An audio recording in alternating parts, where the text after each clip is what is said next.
hello, beautiful souls. Hi, I'm Shivani, and today I wanted to come and talk to you a little bit about energy and precisely having that magnetic energy. And I think if you look back at certain points in your life, you will realize that there are some moments where suddenly you have this really beautiful, powerful magnetic energy where you feel like people are really being attracted to you, opportunities are flowing in, life is easy, things are good.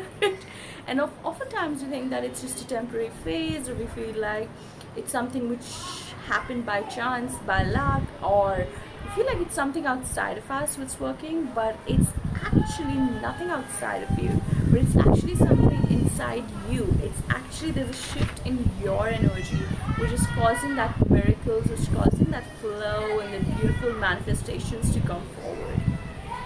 So I wanted to today dive deep into what makes your energy magnetic and delicious, and how can you really tap into this magnetism, that magnetic energy. So we'll be walking through like few aspects around energy. So the first one that I want to talk about is what is that magnetic energy, and it might just feel disappointed to a part of you who might have been like looking for a very extraordinary, magical, psychedelic, out of this world answer. But actually, your magnetic energy is nothing from your highest self, nothing from the ethers and the cosmos, but actually, it's that energy which is authentic, which is you. Yes, magnetic energy is when you are tapped and tuned into your authentic, your truest essence. And that's when miracles happens. That's when stuff starts moving in. And you know why? Because of a thing that we know, which is called resonance. So the things that you want to attract, want to bring into your life, the things that you want to experience, that whoever you want to experience and call in, that's actually who you really are at the core. And if it resonates, then that's what you call it. Now, most of the times we live so much out of our own energy, out of our own alignment, and just want to say it's none of our fault. It's just that we were never taught this stuff. We were never taught how to tap into that authentic energy. We just, when we come onto this earth, we have this layers and layers of conditionings which kind of keep us trapped into this box, this illusion, which never lets us be authentically who we are when we decided the cosmic blueprint that we have to decided to embody. So in its fullest sense, if there was no conditionings, if there was no trauma, if there was no bad spiritual hygiene, you would actually automatically be living in your authentic energy. And a lot of times you knowingly, unknowingly tap into this aspect of women. You start like, oh, what's happening? And that's when you are kind of like in your energy, in your magnetism, in your authenticity. So we disconnect from our core authentic essence when we absorb and take on other people's energy, other people's ideas, other people's mindset, other people's conditioning, which I would just sum it all up into other people's energy. That's when we disconnect from our own energy. So much of who we are right now and what we are right now, it's not even yours. I'm not saying good or bad. It is just not ours. So in human design, there's this very interesting aspect which they use, and that is conditioning. So the whole process of learning your human design is deconditioning yourself out of the conditionings that have been inflicted on you as you kept on growing, and you were from 0 to 7, and then 7 to 14, and then 14 to 21. You just become a replica, a blueprint of whatever you absorb from the outside. Good, bad, both, all of it. So if we think of it, what are these conditionings? These conditions could be mental, so it could be other people's ideas, it could be what is happening in other people's life, their story, their experiences. And sometimes when we are not discerning, we don't know how to manage our energy, we don't know what is ours and what is theirs, we can really catch on to that energy. So in human design, there are your open centers. We won't dive deep into that, but the whole idea is that these are the places where you are prone to conditioning, so you can absorb other people's energy. So it could be other people's stories, it could be movies that you've seen, it could be books that you've read, it just could be whatever you're seeing and experiencing outside, listening from outside. And this is how most of the marketing campaigns are based on. Majority of us are open-headed, right? So we really absorb all that information from outside, and some of it could be great, it inspires it, and some of it could not be. So it's very necessary to discern what is actually for a good and what's not for a good. And these could be ideas and concepts and stories and beliefs as well, right? Okay, so this is how you have seen growing up that it's hard to make money, or you cannot be it's difficult to find love, whatever your stories are. Again, somebody else's energy. It's okay, you should hide your emotions or your sensitivity, it's not safe to express yourself. Believe, external energy, absorbed, make it mine. We can pick up identities with people around us, we can pick up voices of other people, we can pick up emotions of other people, we can pick up fears of other people, we can pick up other people's trauma, we can pick up other people's anxiety, and so much, because we just were never taught how to discern between what's mine, what's not, and that there's a possibility that we can actually absorb. We are like sponges, especially when 0 to 7 is subconscious, I've just talked about it so many times, it's just so far open. But even like more so, even from 7 to 14 as well, when you're in your teenage years, 14 to 21, like all of these years you keep on like acquiring, okay, this is how it works, because it's still developing. And then I don't know who you really are by 21. Most of us don't know. And that's when I think that was the first time when I asked myself who I really am. But so much of it was coming from outside. And another thing that I would want to say is that actually is also bad spiritual hygiene. As I said, nobody taught us how to clear energy, how to protect our energy, how to come back into my energy, how to be grounded, how to how to cut cords, how to let go. So many of us are still holding on to experiences and emotions and fears, not just of other people, but also of our past. Also of past lifetimes, actually. Because we just don't know that there's a possibility to clear. And yes, I just feel like we as a society, we just have a very bad spiritual hygiene. We just take on so many other people's energy and we never clear on, and we just give.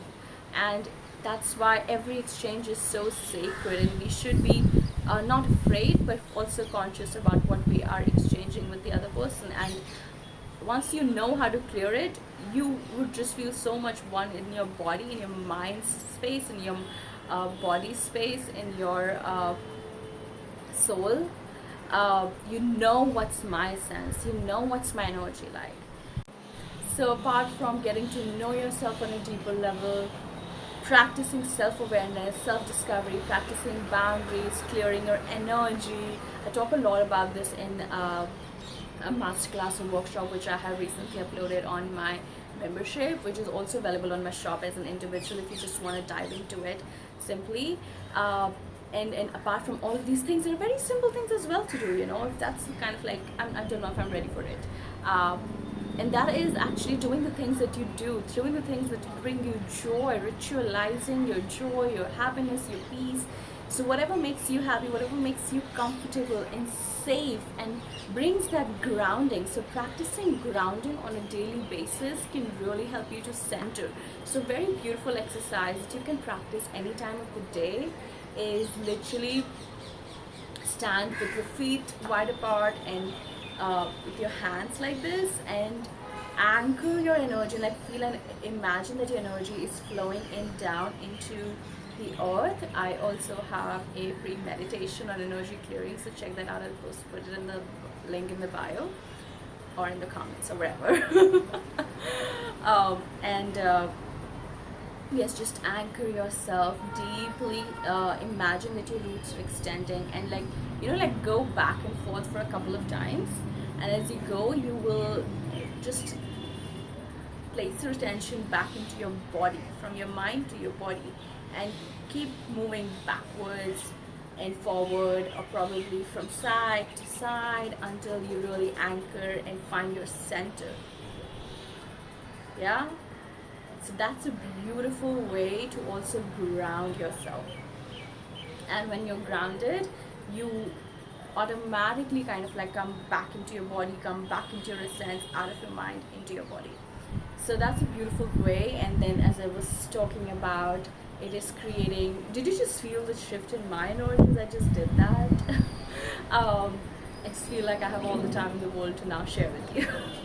And I feel like I'm just so much more like it's these are such simple things. That's what I teach in that energy clearing workshop as well. It's such simple basic things. I wish someone had told me when I had entered this planet, that it's literally the spiritual hygiene. It's 101 of surviving on this planet.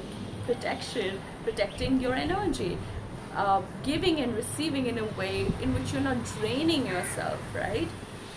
So a cool way is actually to also, as I'm saying, doing things which makes you feel safe. So that also includes making sure that your environment is safe, you know, like having a space of yourself, probably a little room or just your room, wherever you stay, you sleep or you do your morning practices.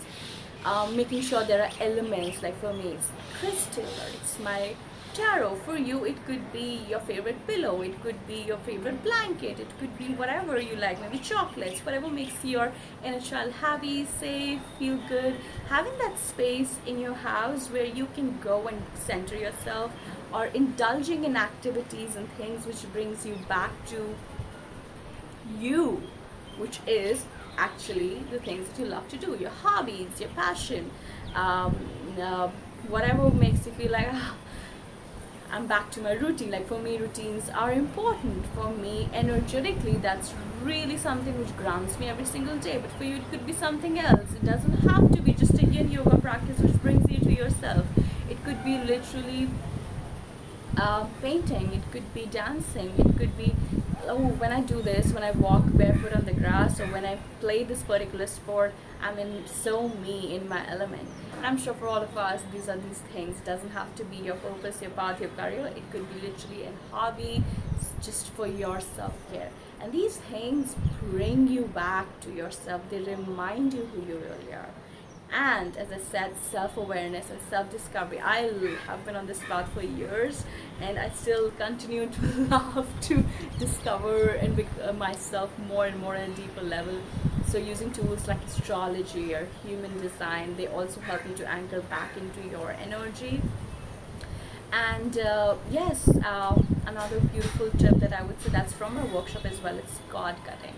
So try practicing cord cutting whenever you come back from whenever you are leaving an old relationship, you're leaving an old institution, organization, whenever you have just come from a public space, practice cord cutting, because we unknowingly form cords, energetic cords of people, cords which are constantly draining you, draining your energy, your life force, and cords which can somehow other things superimpose on your identity. I have had a very long journey of letting go. I have an open spleen, human design, and an open identity, so I have this tendency to take on other people's energy, hold it, which we all do at some point anyway, I feel, but really hard for me to let go energetically things.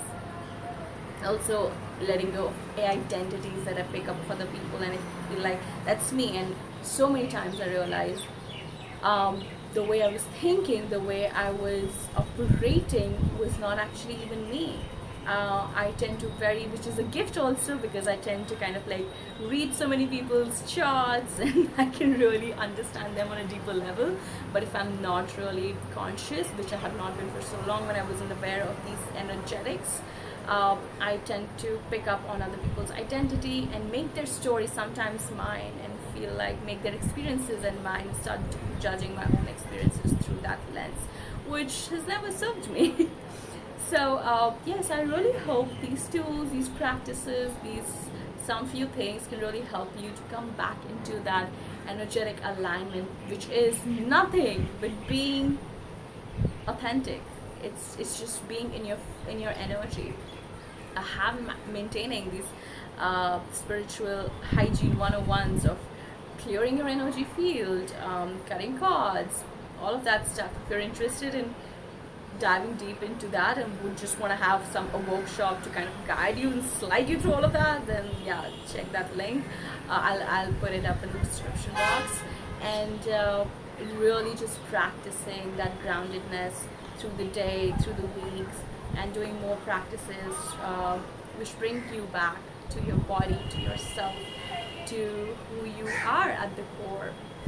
Um, so I'm really hoping these help and support you, and I'm sending you so much love. And let me know if there is any specific topic you would want me to talk about. I'm sending you so much love, and I love you. Thank you so much for being here and listening to me. I love you guys, and I'll see you soon.